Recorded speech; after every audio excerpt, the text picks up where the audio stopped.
Blog Talk Radio. So you want your charity to succeed. It's no secret that combining online and offline techniques is the key to modern-day fundraising success, and practical advice is what you need. The Nonprofit Coach with Ted Hart is the perfect place to learn from experts around the world who, along with our host, provide advice you can use. Ted Hart is without a doubt one of the foremost nonprofit thought leaders. Also a successful author, his books cover a broad range of topics from major gift fundraising to use of social media and how to succeed online. Ted lectures around the world, but now he's here for you.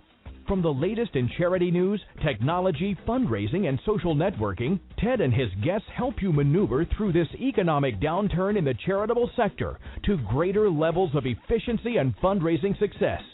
Remember, this is a live call-in show. Become part of the show by adding your voice. Call now at 347-324-3080. After the show, you can find all our podcasts at tedhart.com. Just click on radio links. Don't forget to dial 347-324-3080. Now, welcome the host of the Nonprofit Coach, Ted Hart. And good afternoon. Welcome here to the Nonprofit Coach. This is Tuesday, February 7th, 2012. And as always here on the Nonprofit Coach, we start with page one news. As the announcer said, this is a live call-in show. When we get to page two with our page two expert, you can call in. You also can join us in the chat room. I see a few folks over in the chat room. Hi, folks. You can ask questions there, or you can email me at tedhart@tedhart.com. You can follow along with all of today's radio links and all the very best links in the nonprofit sector at tedhart.com. Click on radio links. For those of you who are familiar with the show, we always start with page one news.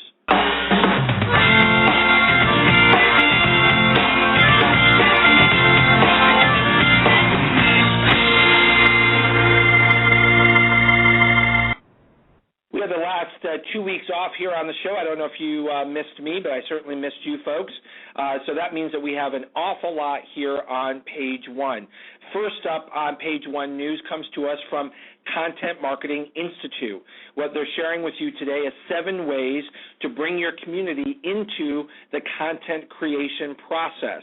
This is all about helping your community keep your website and your social media evergreen. Let their expertise take center stage as one of the recommendations. Activate your community in real time, that this is not all about just things that are about your organization, but how does your community interact with you. And as I've said over and over and over again, leverage the power of hashtags. Hashtags in Twitter is what it's all about. Twitter is the most important online service for what's happening right now, things happening for your charity right now. You need Twitter and you need hashtags. Read all about it in the radio links today, coming to us from Content Marketing Institute. Next up here on the Nonprofit Coach comes to us from the fine folks over at Convio, who were just purchased by Blackbaud. They have announced their 4th annual Most Generous Online Cities. And in the presentation, you can not only read the article, but also they have posted over on SlideShare the slides from their presentation. The top several cities, I'll just read them to you. The most generous city in the United States is Seattle, Washington for online giving. Then Alexandria, Virginia, Washington, D.C., Arlington, Virginia, look at that, all of the areas right around Washington, D.C., and then we jump to Cambridge, Massachusetts, which is interesting for my next guest here on page one, the 5th most generous online city, Ann Arbor, Michigan, Berkeley, California, San Francisco, California, Bellevue, Washington, right in the Seattle area, so they've got 1 and 9, and then St. Louis, Missouri rounds out the top 10 for online giving cities in the United States. Read all about it over in the radio links at tedhart.com. Now, it's my pleasure to bring a good friend of this show on again today. John Carson is the chairman and CEO of Bidding for Good.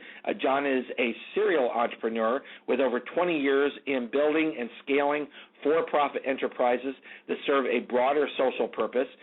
He has funded and endowed social entrepreneur lectures at both Yale and Babson College. Other than brief stints at Boeing and McKinsey and Company, John has always worked on new ventures. John is always on the cutting edge. He knows technology. With Bidding for Good, he has been in the forefront of helping provide technology to charities. Bidding for Good is a sponsor of today's show, so we will have a sponsor message in a little bit. But I wanted to ask John to please come on the show today because I was keenly interested in this latest innovation from John Carson and the fine folks at Bidding for Good. John, what are smart auctions on mobile devices? And by the way, welcome here to the Nonprofit Coach. Ted, it's great to be back. Well, good to have you here. My goodness, you are always on the cutting edge. No moss grows here. You've got a new innovation, and was wondering if you'd tell us all about what's happening over in mobile technology for nonprofits. Well, this all starts with an observation that we had and some market research we did last summer, where we discovered that around 97% of the people who were attending fundraising events are coming to the event with a mobile phone in their pocket, and the vast majority of them are smartphones. And as we step back from that, our sort of thought was that a mobile phone could be sort of viewed as a very interesting bidding device in the room with all sorts of advantages over a clipboard. Because a mobile phone can tell you when you've been outbid, and you can bid on multiple items that are in different parts of the room, and you can bid without any kind of constraints to, kind of time or geography. So as we looked at that, and we sort of started to experiment with running, in-room mobile-enabled auctions, what's really become clear to us is that something pretty profound has happened in the fundraising event market, which is that for the first time ever, there are no constraints. There is really an abundance of choice. And in the old world, fundraisers were constrained. If they wanted to have a silent auction, they sort of had to have it in a room at a given time on a Saturday night, and that imposed a lot of friction and constraints that really lowered the outcome, because the bidding could only be at the Holiday Inn on Saturday night at 7 o'clock. It was limited to the people in the room. They had to fight the crowd. They didn't know if they had been outbid. There was sort of an awkward ending. And in many respects, if you think of Sotheby's as sort of the gold standard for how to run a good auction, the traditional silent auction violated so many of the different practices that Sotheby's does that it really sort of asked the question of how could this be better? And so it's our kind of view that it's not as if silent auctions haven't worked. It's just the way the horse and buggy kind of worked, but something's come along that's a bit better. And so now that you have mobile technology, you can put these auctions online, and you can stage your auction so that items are being bid on before your event, during your event, after your event, and all of the above. And in fact, what it means is that organizations can actually have less items closing in the room the night of your event, where you're competing with the party and the social aspects, and they can have more items closing at different times, all of which means that they raise more money and they have less work. And you've really become an expert in that area. So what's really new about smart auctions? Is that the timing and the scaling? The big new thing is that I think the final piece has fallen into place, which is that 98% of the gala attendee population is now gone out and purchased a mobile phone. And so they are now coming into the room with these phones, which are effectively mini computers, and really can be built to or can be purposed so that they are remote bidding devices. And what that means is that we've had in-room auctions. We've certainly had silent auctions, which is what Bidding for Good's done for many years. But we at Bidding for Good, we've never been able to integrate with the room. An online auction really can't integrate with a clipboard. But an online auction can integrate and talk to a mobile phone. And so when we have run our in-room mobile-enabled auctions, which have almost always had an online auction before, many have had it afterwards, we've seen over 30% of the bids have come from people outside of the room, in many cases from around the country. And so by breaking down these barriers, you're getting more demand, you're getting less friction, more competition, and people are raising more money. And we have not had a client yet who has run an event that has been online in the room, online after the event. Any of these different combinations, we haven't had anybody who has not raised more money. That's incredible. And over the period of time that you have since you started Bidding for Good, how much have you raised? We have raised almost $140 million for various nonprofits. That is absolutely incredible. Again, John Carson, thank you for joining us here on the Nonprofit Coach. I'm so impressed with not only the technology, but the thoughtfulness that you give to the strategy and the use of technology. The innovation keeps coming from Bidding for Good, and thank you again for bringing it to all of our listeners here on the Nonprofit Coach. Thanks a lot, Ted. Next up here on Page One News, and again, you can follow along here on Page One News at tedhart.com. Click on radio links. As you are following along to the radio links, you will find a notation from Fundraising Success Magazine, where they are helping us understand a proposal on the Buffett Rule tax bill that's coming before the U.S. Senate. One of the good news in that proposal for our sector is that it is one of the ways that will continue to preserve the charitable deduction, that while each of the richest Americans would pay a minimum share of income tax if this legislation were adopted, it would allow them to continue claiming a deduction for charitable giving, and that is good news. Whether or not the bill will pass is another question, but it's good news that charitable giving continues to be on the table for protection as we work through some of the financial difficulties facing the government in the United States. Also coming to us from Fundraising Success Magazine is telling us information about Facebook's new timeline apps and how social fundraising is starting to use the new application at Facebook known as Timeline. 5 reasons why Facebook Timeline apps will make a difference in the nonprofit sector. You can read all about this over in the radio links today, and we thank the folks from Fundraising Success Magazine for bringing that to our attention. Next up here and wrapping up here on Page One comes to us from the Harvard Business Review.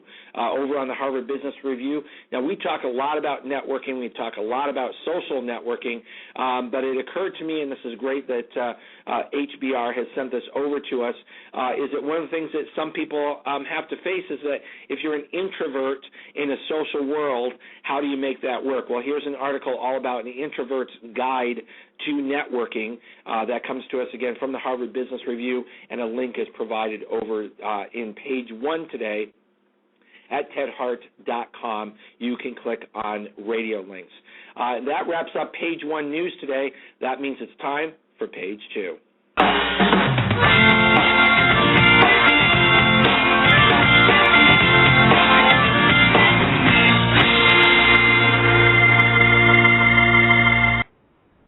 It is not always easy to find time on the schedule of very, very busy people.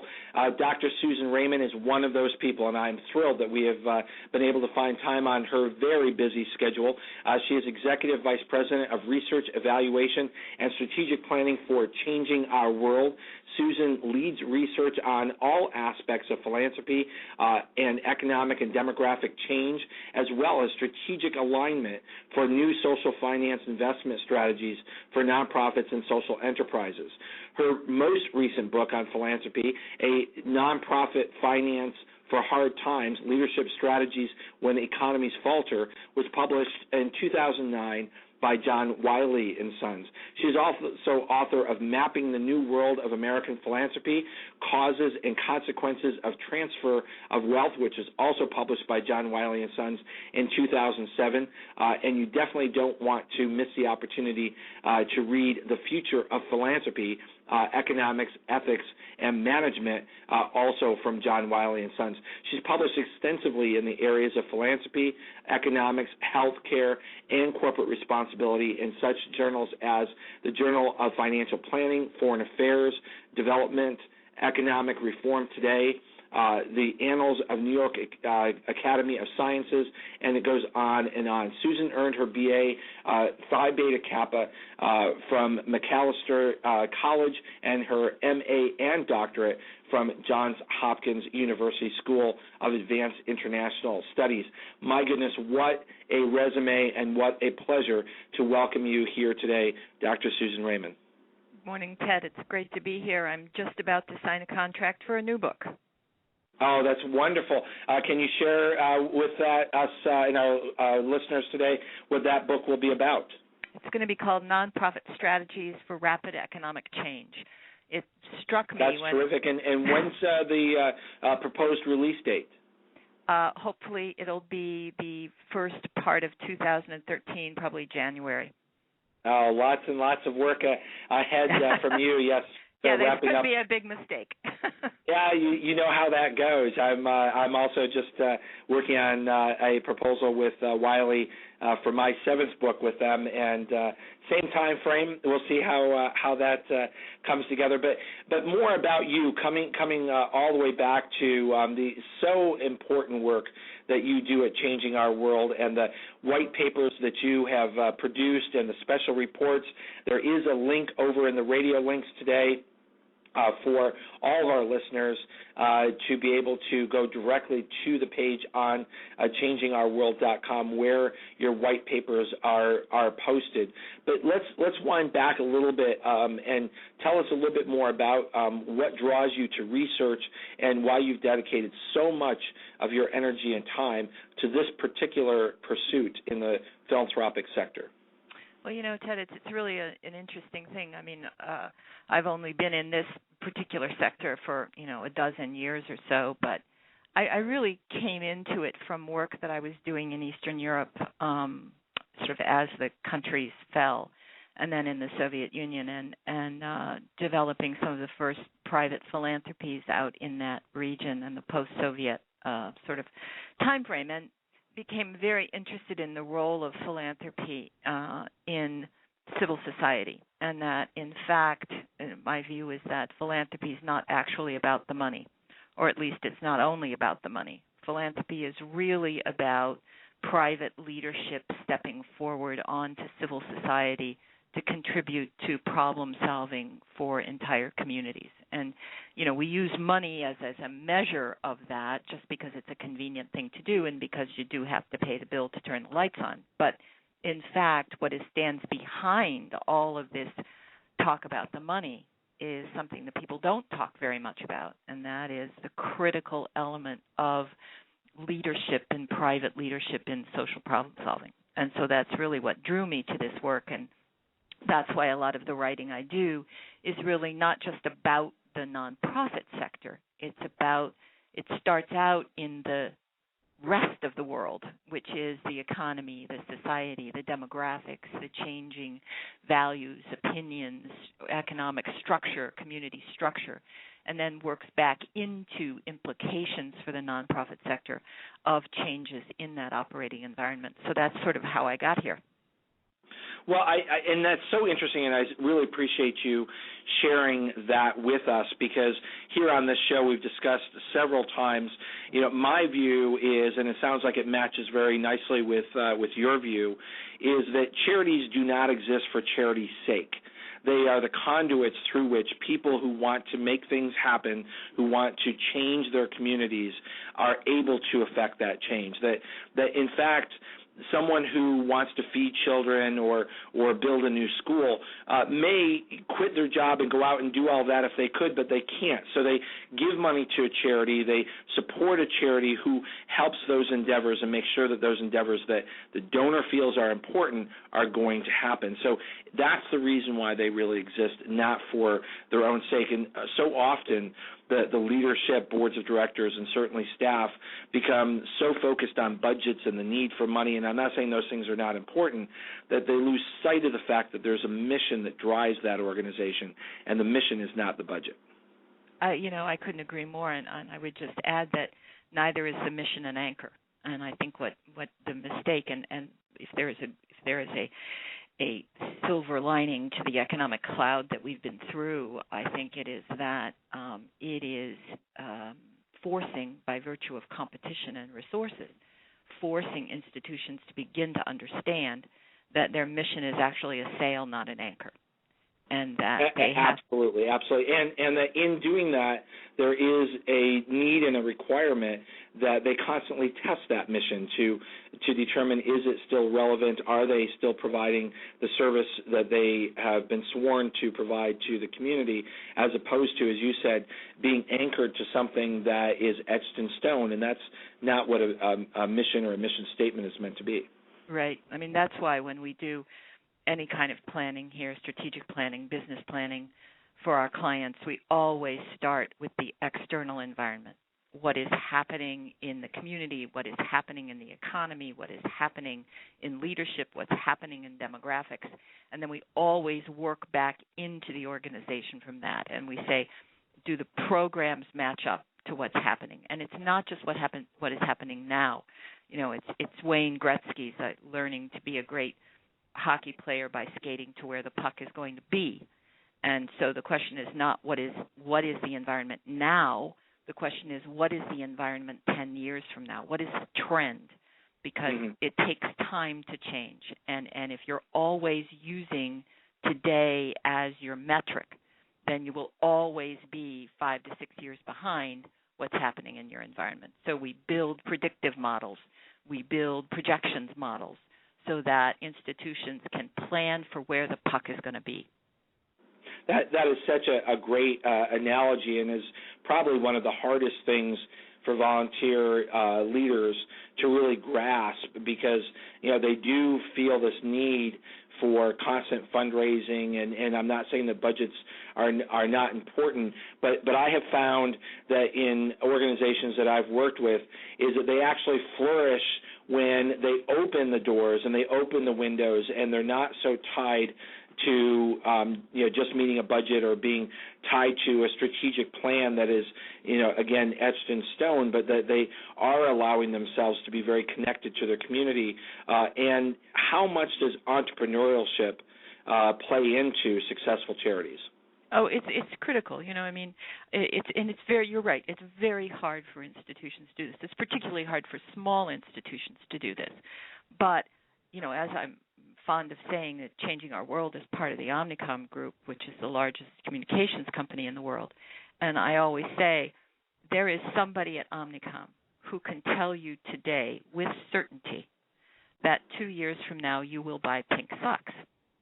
And they're in the process of getting ready to sell them to you, because that's the way a commercial entity thinks. And it's some of that thinking that has to get into the nonprofit sector.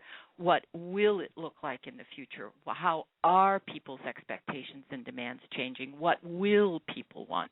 And begin always to position in terms of that change.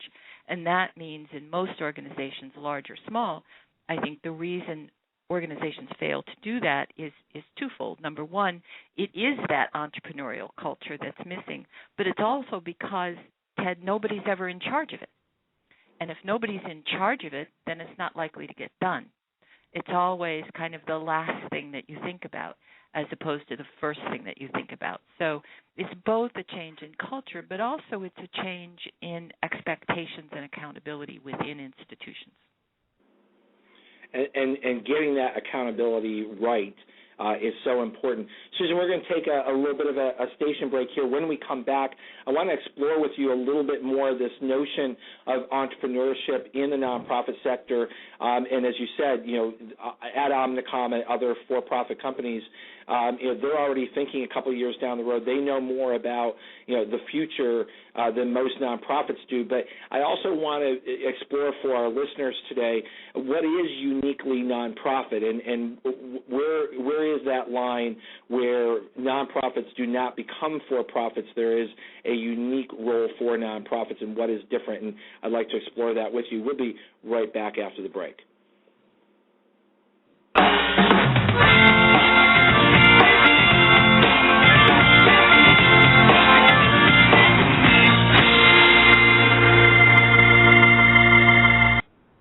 Once again, we're so pleased to have BellStrike as our sponsor for the show today. How many of you nonprofits have run into this situation?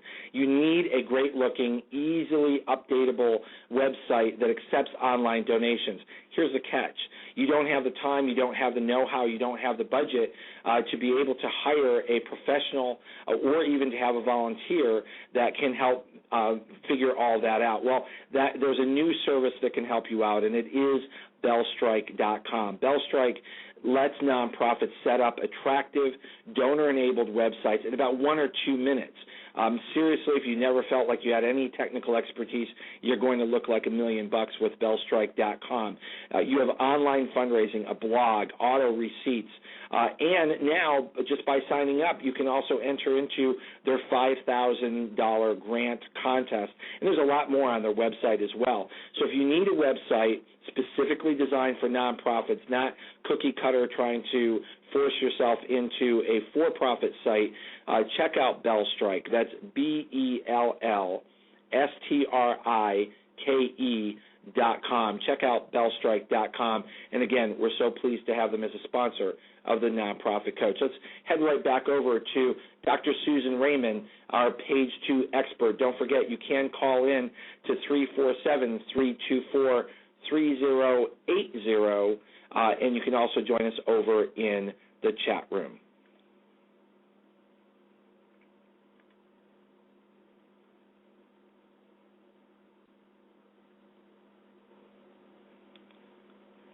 Okay, we're just waiting for the little announcement here, Susan. Remember, our podcasts and archives are always available 24 hours a day at tedhart.com. Click on radio links. If you're listening live today, the phone lines are open. Call in and ask a question by dialing 347-324-3080. Now, back to the Nonprofit Coach with Ted Hart. A little bit of a delay there with our announcer, but we managed to get the announcement in just the same. So, Susan, where is that water's edge for a nonprofit to be nonprofit and not just to be corporate? It's very interesting. This is such an exciting time in this sector. I really believe, Ted, that 5, 6, 7, 8 years from now, this whole sector is going to be completely different. The line between nonprofit and for-profit is blurring. There are nonprofits that have for-profit entities associated with them. There are for-profits that have nonprofit associated entities. There are social bonds. There is impact investing. There are these new tools that really smart people are thinking about bringing into this sector. There's a whole new generation, and this is really critical. There's a whole new generation of people of wealth who are coming into the social problem-solving area, and they are saying, I don't actually care about organizational structure. I care about fixing it. And they are moving their money in ways that other people have never thought about. It's very exciting. But I think the one thing that is the difference between a nonprofit who's in any type of a social finance or social entrepreneurship space and a commercial entity really is profit maximization. That's the difference. That the nonprofit entity is there to optimize profits relative to mission, but not necessarily to maximize profits. The private institution is there to maximize profits for shareholders. And that is a very sharp edge that that is the distinguishing point. But everything, all of the area up until that sharp edge on both sides is very, very fluid right now, and I think is going to become more fluid in the future. The question really is, can some of this innovation, this really exciting innovation, can innovation in these exciting new ways of thinking, can they backlink into the base, the existing corpus of 1.4 million nonprofits, and can nonprofits that have historical roots and historical missions and historical traditions, can they become flexible, can they become fluid to take advantage of this new entrepreneurship on the societal commons or not? And if the answer is not, then I think we will have two tiers on the societal commons. We will have very innovative, very entrepreneurial, very fluid, very flexible, nimble organizations, and then we will have a bunch of organizations that are going to have a very hard time adapting to the future. Well, and I think that hard time is coming, and I'm so glad that you put that on the table, because I really think that there is a sort of a mental break here that rolling forward nonprofits really have to get their arms around here, because as I point out to so many people, the difference between for-profit and nonprofit is simply where the profit goes. Is that in the for-profit world, it goes to shareholders. In the nonprofit world, there are no shareholders. It's the community good.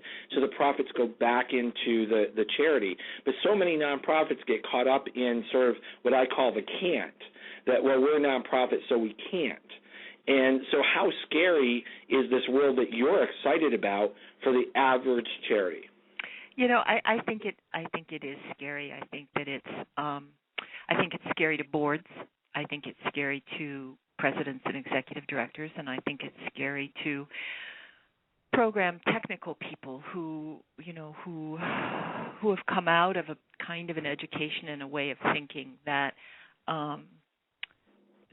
is not oriented toward flexibility and change.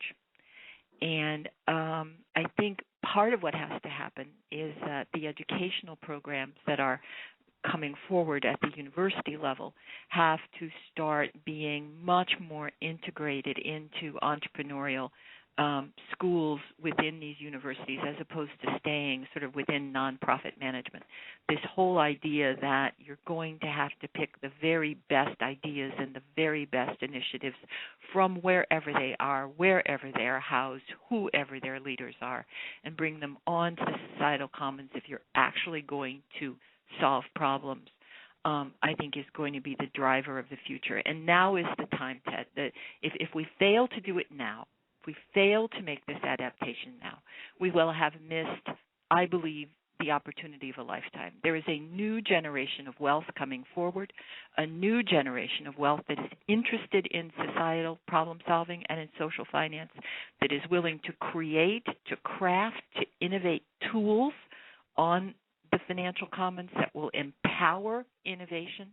But if the nonprofit sector doesn't come forward with that innovation, if there are not places for that financial innovation to dock, if there are no docking bays in the nonprofit sector, then that really creative talent will go develop something else.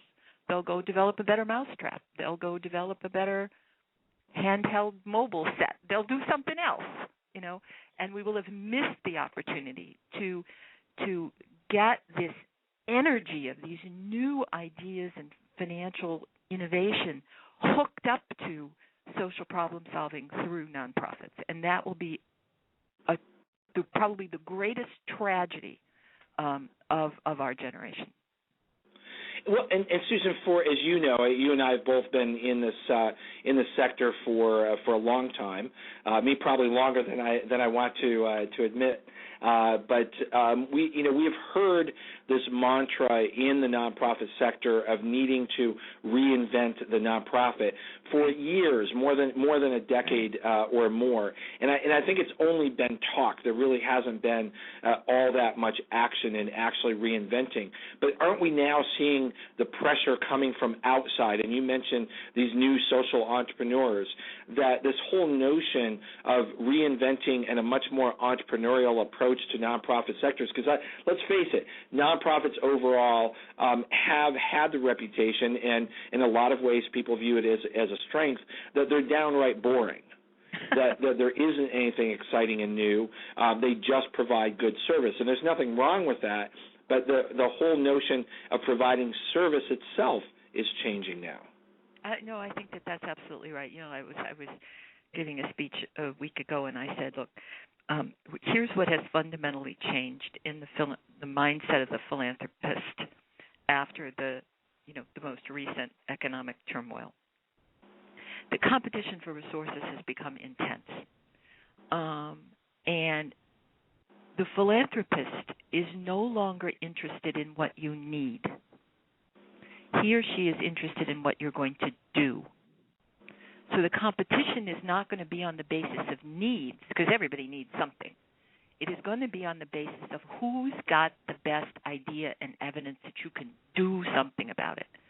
So as the philanthropist changes his or her lens to focus on do, not need, hopefully that will incentivize nonprofits to become more creative and innovative about what it is they do and how it is they do it, and that will begin to sort, if you will, those who are willing to change from those who won't. But the jury's out. The jury's out, Ted. The jury's out. Yeah. Well, I think the jury is out, but I think you're absolutely right. The jury's coming in on this, in that for charities who, and a lot of big brands, have been built on loyalty, not necessarily outcomes, but good branding and loyalty and trust, that outcomes is becoming much more important. It's moving up the scale of what keeps a donor in place. It's not just trust and loyalty to the brand, but it's outcomes. Absolutely. I always say you will always get $25 from your great Aunt Tilly because she remembers what a nice young boy you were. But increasingly, the major donor, the major philanthropist, as they've said to me, we want to fix it. And whoever can fix the problem, we will move our money to. We're not loyal to an institution. We're loyal to fixing a problem. So if you can't demonstrate material impact, material relationship to the problem, a material do statement, then they'll move on to somebody else. And that's very difficult. These are very difficult things in this sector because we're not talking about cement making. A cement company knows how much sand, how much water, how much gravel per cubic foot of cement. We're talking about, in many cases, problems whose origins we don't even understand. What do you do about hate? And that becomes a real big challenge for charities who are sort of caught in the middle of being more measurable, being more outcomes-oriented, as if they were a widget company, when they're dealing with topics and issues facing our community, which by the very nature is, quite honestly, if you could make money and big money, someone would, and it'd be a for-profit. The very nature of being nonprofit makes it not quite measurable as a widget company. That's absolutely true, and I think most philanthropists are realistic enough to know that. They know that problems are complex or they wouldn't be interested in them. They know that things take time. But I think what I see and what we see here at Changing Our World is philanthropists want to know what you, the nonprofit, are going to do to assess, and I always use the word assess, not evaluate, because evaluation assumes that we can do cause and effect, and we can do, we can do bell curves, and we can do all these things. We can't necessarily with the data, but the philanthropist wants to know, what are you going to do to assess how well you're doing? And in 98% of the cases, the philanthropist will agree to whatever it is you say you're going to do. But if you don't say anything, the philanthropist will tell you what he expects, and you will not be happy. Right. Well, and Susan, the bottom line for a lot of charities is if they were completely honest with themselves, they don't even measure what they do as opposed to thinking about the future. I know. I think that's true, and most of them don't have any. Most of them don't have indicators. They haven't figured out what their indicators are. They don't have systems for tracking the indicators, and they don't have people who are interested in the systems to track the indicators. One of the things that I do when I work with clients is I do the system that I call discovery, where I'm basically testing sort of the walk-around knowledge, not the I can pick up a report knowledge, but the walking-around knowledge of how the charity has actually developed itself, what its measurements are, and how it's doing. And I can't tell you how many charities I've worked with that do not even have a walk-around knowledge of what their budget size is, and leave out the fact that they don't even know what's in the budget. You know, I think it's true. I think that, you know, that the finance function has always been very separate from the programmatic function in most large nonprofits, and that's why, quite frankly, Ted, you see so many nonprofits that have strategic plans, but they don't have business plans. Right. They think when they're done with their strategic plan, they're done. And when they're done with their strategic plan, in fact, they've only started. You have to have a business plan. And well, the strategic most plan nonprofits is something that they do, put in the binder, and then go on with their day-to-day activities. Right. Because it's something that was completed. Susan, we're going to take a quick break here. When we come back, I'd like you to share with our listeners today something very impressive, but not at all surprising, adding to your incredible vitae, is your appointment at the Peace and Prosperity Group, CRDF Global. We'll be right back from the break.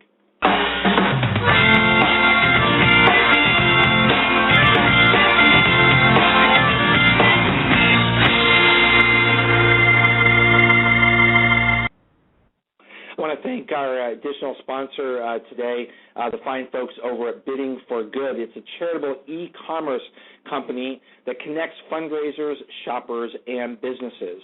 Online auctions powered by Bidding for Good have generated over $135 million for nonprofit organizations and schools. Now, mobile devices are the latest disruptive technology to impact event fundraising. Bidding for Good's mobile capabilities enable fundraising auctions to run smart auctions, where items can close before, during, and after events, giving fundraisers complete choice in how to structure their auction catalog. Now, smart bidding allows supporters to bid from their mobile phone from the time an auction launches through the duration of the live event. Now, Bidding for Good's mobile technology adds excitement and streamlines the entire fundraising event process. For more information on Bidding for Good's mobile technology, make sure that you click on biddingforgood.org.com.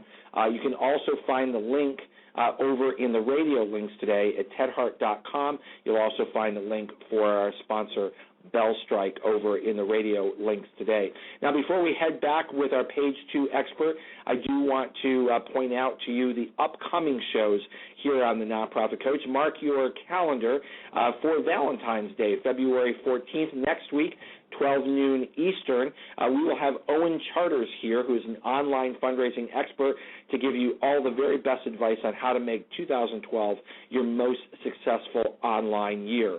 Now, as you know, once a month we also partner with the organization Green Nonprofits, and we'll have the very special Green Show on Friday, February 17th at 1 p.m. Glenn Crofton is going to be here to help you learn how to green your nonprofit budget. We come back with the Nonprofit Coach Show on February 21st with a very, very exciting new book, 101 Social Media Tactics for Nonprofits, and the authors of that book, Melody Mathos and Chad Norman, will be here as my guests here on the Nonprofit Coach. And then very special, mark your calendar, because as you know, the Nonprofit Coach is every Tuesday at 12 noon Eastern, except this is leap year. So we're going to take the opportunity to move the show from February 28th to February 29th. Since there won't be another February 29th for 4 years, we're going to have the special leap year show with a very important announcement of the Digital Leap, in honor of leap year, a conference up in Toronto that's going to be taking place this year, and we have a very big announcement, huge announcement that's going to be coming to you on February 29th. So don't miss any of the shows, in particular the special leap year show. Let's hurry right on back to Dr. Susan Raymond.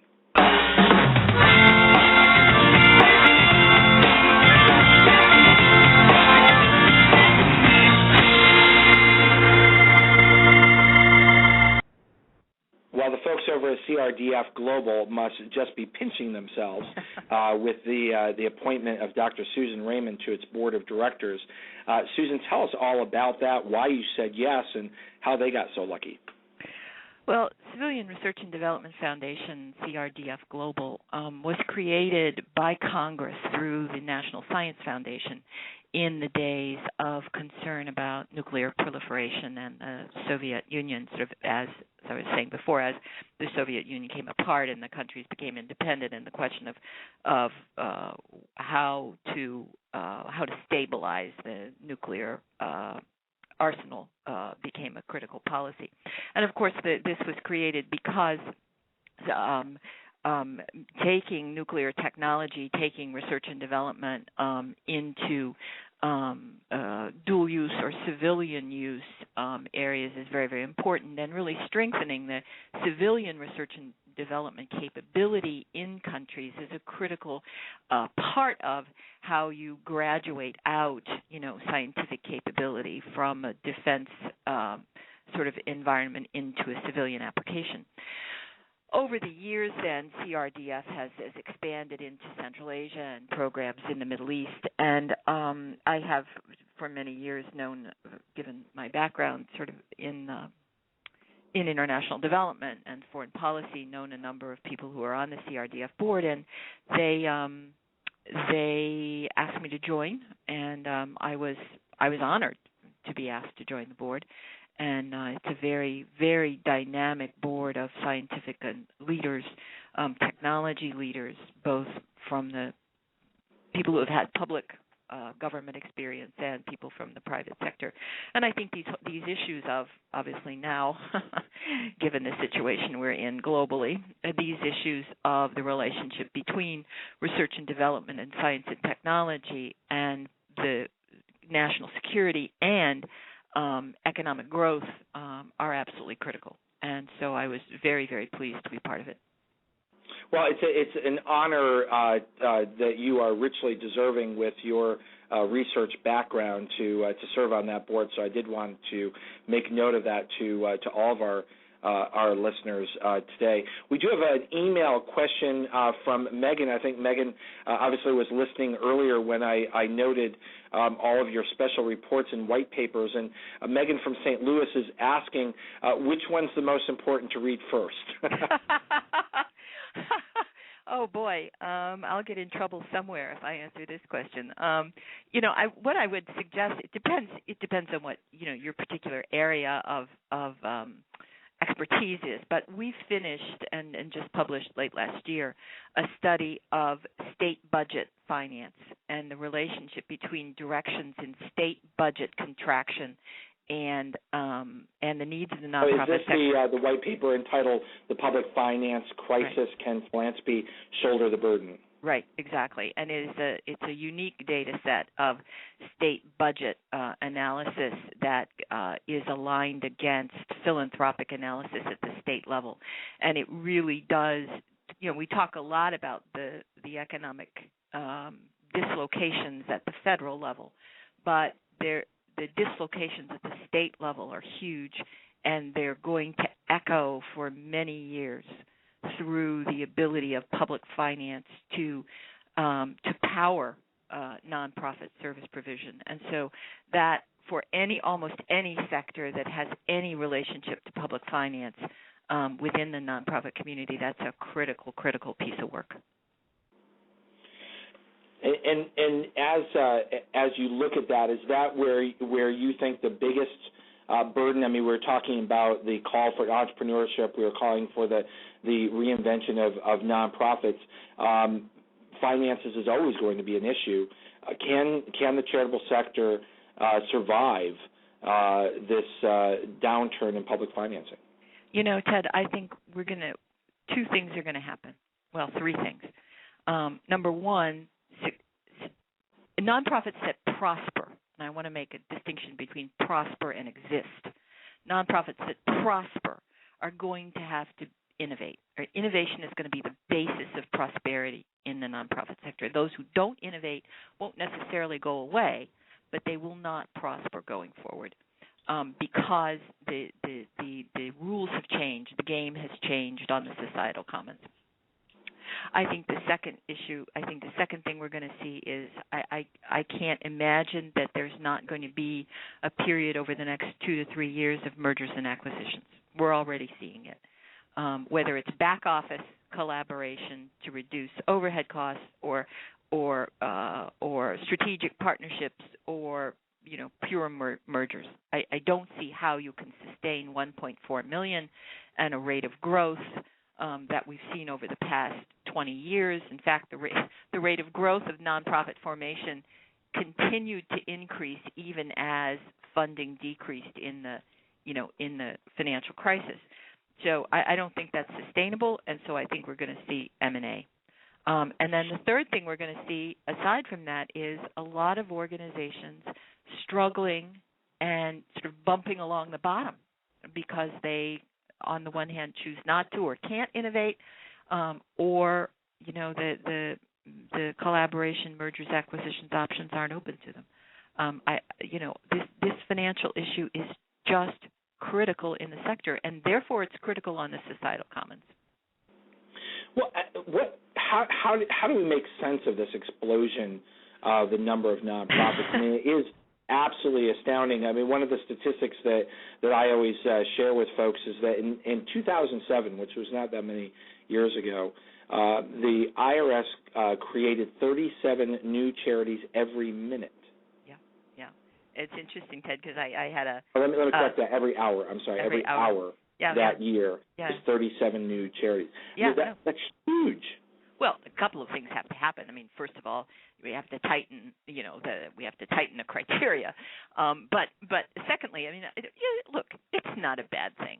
In an open society, in an open economy, in a freedom and independence, you ought to be able to address an issue the way you want to address an issue. I mean, I'm not a big person to say you should not be allowed to do it, but I do think that the sector itself and the disincentivizing needs to come not through a regulatory process. The disincentivizing needs to come through the philanthropic side of the table.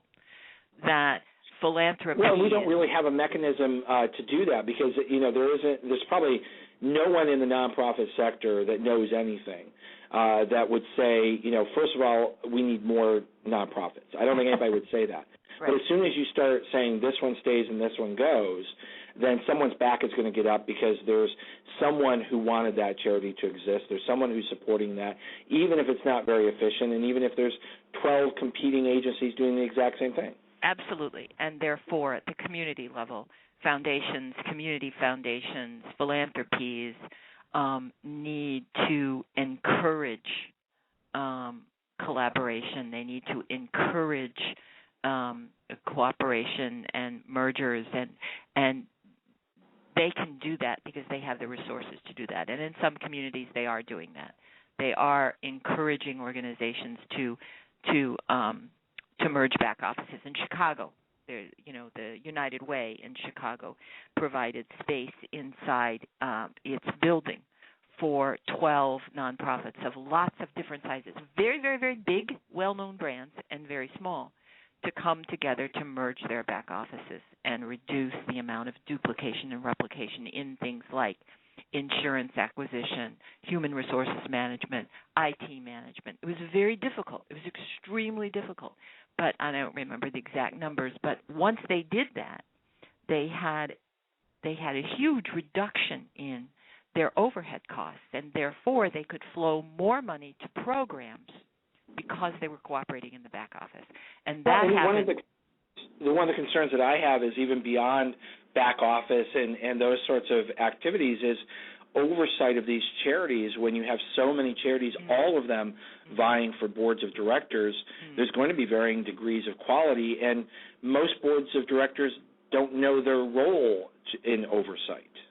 I think that's true. We're finding that obviously more and more as the pressure on nonprofits increases, that boards are in some ways befuddled about it all, as the staff. And so we're doing a lot of training, a lot of board training, a lot of board strategy to try to get boards more able to oversee and take fiduciary responsibilities seriously on these nonprofits, because a lot of what needs to happen in terms of cooperation and collaboration, et cetera, has to be supported at the board level. And that is so important. Susan, I'm just going to share a really quick note here from Google with our listeners. When we come back, we'll have just a couple of minutes, and I wanted you to make sure that all of our listeners know how to reach you, and you can wrap up the show today with just a look into the future. Let's take a listen to this important message from Google. Every day, millions of people are online, many of whom want to help, volunteer, and donate to a good cause. Nonprofit organizations can use many Google tools to reach potential donors around the world and raise more money. And as an approved nonprofit, it doesn't cost a thing. It's all free. Google Grants helps you promote your website with free advertising on Google.com through the AdWords program. With Google AdWords, you create ads and choose words or phrases related to your nonprofit organization. When people search on Google using one of your phrases, your ad will appear next to the Google search results under the Sponsored Links section. AdWords allows you to target certain geographic areas, dates, and times of day for your ads to appear. YouTube for Nonprofits is another tool that can boost donations to your organization. The program offers a number of perks that get your message out there and drive viewers to take action and donate. You can list your organization on YouTube's nonprofit channel and add call-to-action overlays on your videos to drive viewers to donate. Need help analyzing your website traffic and marketing effectiveness? Google Analytics is a free tool that will give you rich insight and help you increase the number of people that visit and donate to your site. Google Analytics can be invaluable to many people in your organization, such as development directors, marketing staff, and your web team. There are many other tools that can help you reach more donors and raise funds, like Google Checkout, where you can process credit card donations with no transaction fee, Google Sites to create a free website, and Website Optimizer, where you can figure out the best landing pages to turn site visitors into donors. To get started, apply for Google for Nonprofits today. Susan, we're back and just wrapping up the show here. Let's make sure that everybody knows how they can reach you.